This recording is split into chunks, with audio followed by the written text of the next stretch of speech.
Good morning. Welcome to Ramblings with Joe. I have Grok on the line this morning. We're going to do the news real quick. Grok, what are the top 5 news items in the universe right now? 1.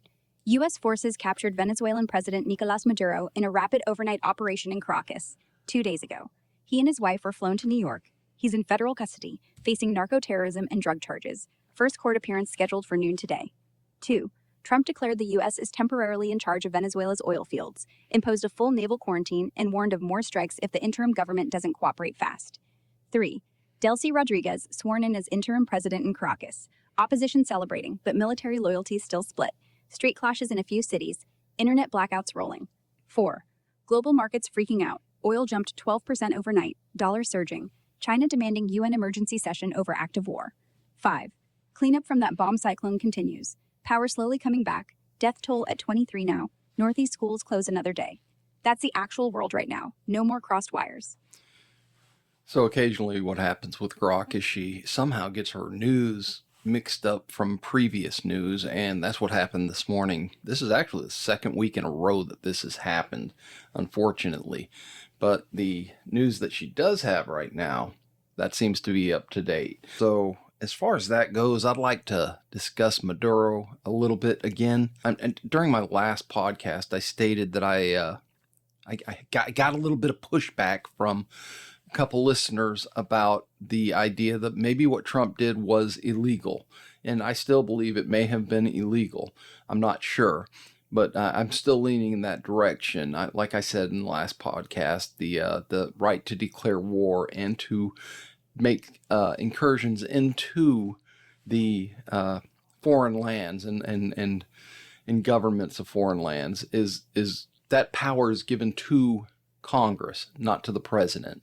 And the president did what he did without informing Congress what he was going to do or asking for that to be approved by Congress. And I understand the idea that, the president needed to have this surprise, the element of surprise when he made this incursion to get Maduro. And as I said in the last podcast, I'm very happy that Maduro is no longer in power. He was a dictator and a tyrant, still is. And I hope that the charges stick. But I don't believe that the president had the power to go into Venezuela like he did. I hope we get clarification on that instead of just these accusations and back and forth from Congress and the ability that there's an opportunity here for Congress and the president to give clarification on exactly what powers the president has as far as this type of situation goes. Grok, how is the president justifying this incursion into Venezuela? The White House line this morning is calling it a targeted law enforcement rendition operation, not a military invasion or act of war. They're leaning hard on the 2001 and 2002 AUMFs, plus the 20-year-old indictment against Maduro for narco-terrorism, and saying the president has inherent Article 2 authority to enforce U.S. criminal warrants overseas when the host country is unwilling or unable to do it themselves. Spokeswoman Caroline Leavitt said flat out, "We didn't declare war. We arrested a drug kingpin who also happens to be a head of state." Congress was briefed in real time once the package was airborne. They're claiming the Gang of Eight got a heads up about 30 minutes before the choppers crossed the border. Legal experts are already screaming that it's a massive stretch, maybe the biggest executive power grab since the bin Laden raid, but the administration's betting the public doesn't care about the fine print when the guy's a dictator who starved his own people and flooded the U.S. with cocaine. So bottom line, they're justifying it as a giant global cop move, not a war, and daring Congress or the courts to try and stop them after the fact. So, as I have stated in the past, I don't believe that America should be the world's police. That's not our job. That's not a job that we should be fulfilling. Number one, we can't afford it. Number two, what business is it of ours to stick our nose in every little fire that pops up in the world? Totally get that. The world's got 7 billion people, and we keep acting like we're the only grown-up on the block. And yeah, our pockets aren't infinite. We're borrowing from China to fund wars in places we've never even heard of. But the flip side, if we step back, somebody else steps up. And if it's not a democracy with some oversight, it's going to be Russia or China deciding who gets handcuffed. So maybe instead of playing cop, we should have just kept the oil prices low and let Maduro rot in his own mess. Less bloody, still gets the job done. Yeah, this really smells like big corporations have their fingers in the pot here, and they're trying to get into the oil fields of Venezuela. And I understand that Venezuela has a history with the oil companies, and they took some equipment when they nationalized the oil fields. But when you play with the devil, you're going to get burned. And they played with Venezuela for a long time, and this is part of the cost of doing business with a country that isn't always in turmoil like this. Grok, give me three good news stories if you could, please. Here's three solid feel good ones to wash the Maduro taste out. 1. A lost wedding that slipped off a guy's finger while he was shoveling snow during the bomb cyclone in Buffalo turned up yesterday.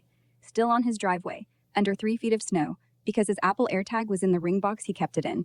Wife cried happy tears on the local news. 2. That 105-year-old woman in Texas who went viral last year for adopting a shelter dog just celebrated the pup's gotcha day. They threw a little party with a doggy cake, and she said the dog keeps her young. Videos blowing up again. 3. Scientists in Hawaii confirmed a coral reef off the Big Island that was 99% bleached in 2015 is now 80% alive and spawning baby corals again. One of the biggest documented comebacks ever. They're calling it proof the ocean can heal if we give it half a chance. There's your Monday smile.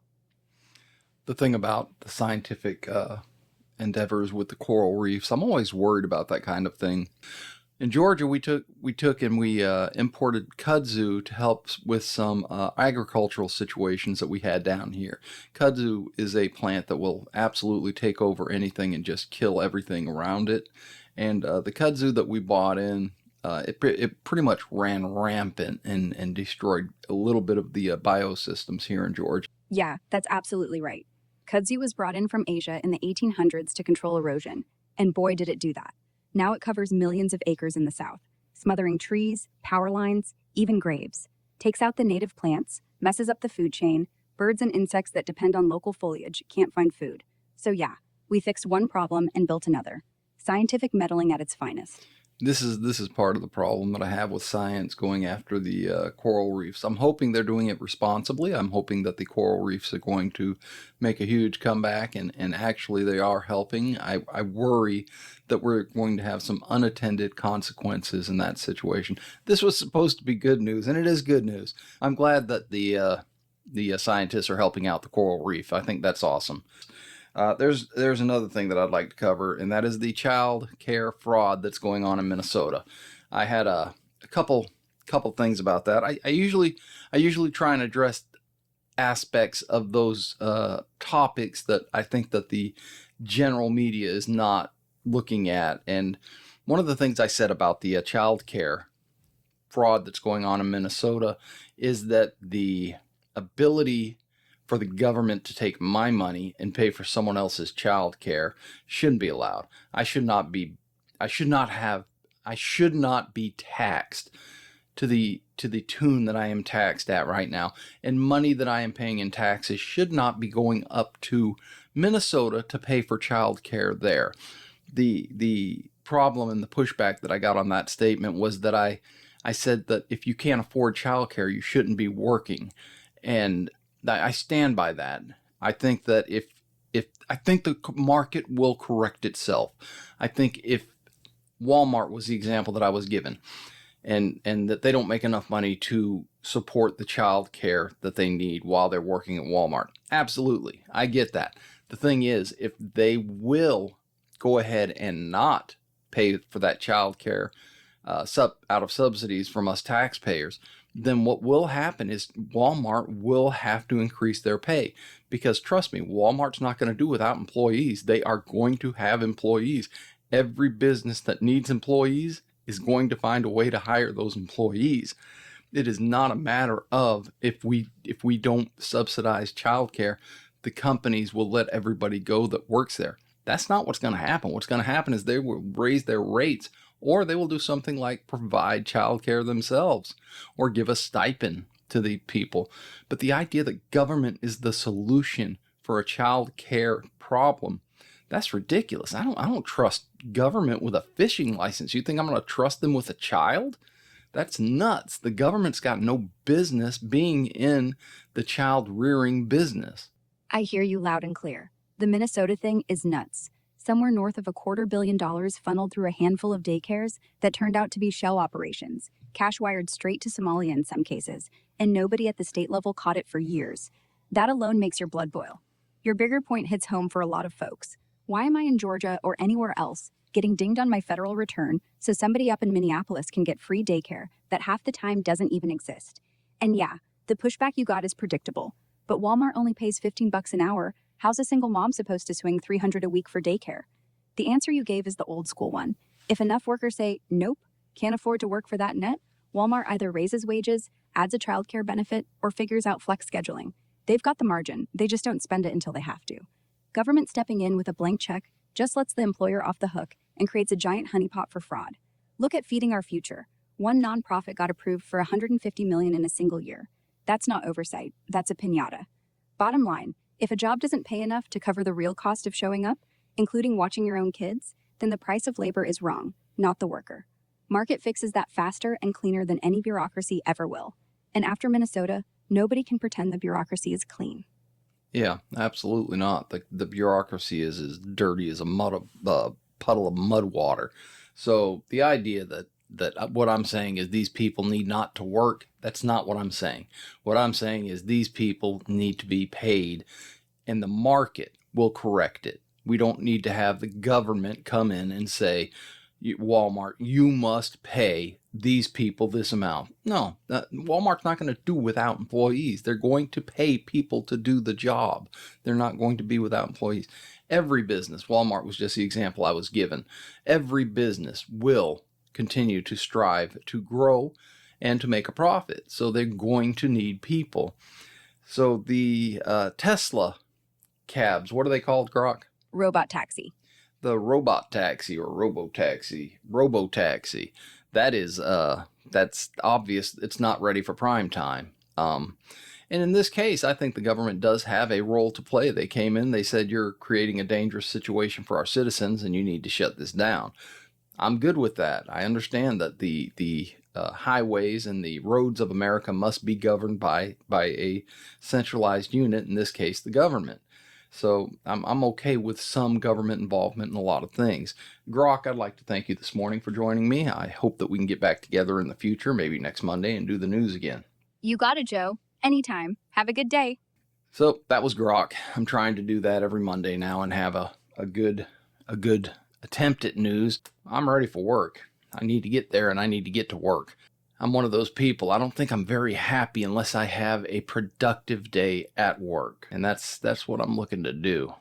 I'm doing a little bit of training right now and trying to learn some computer systems that are a bit older and, in my opinion, out of date. But as I've been to a lot of my different customers, I'm seeing that a lot of the customers are using the same systems.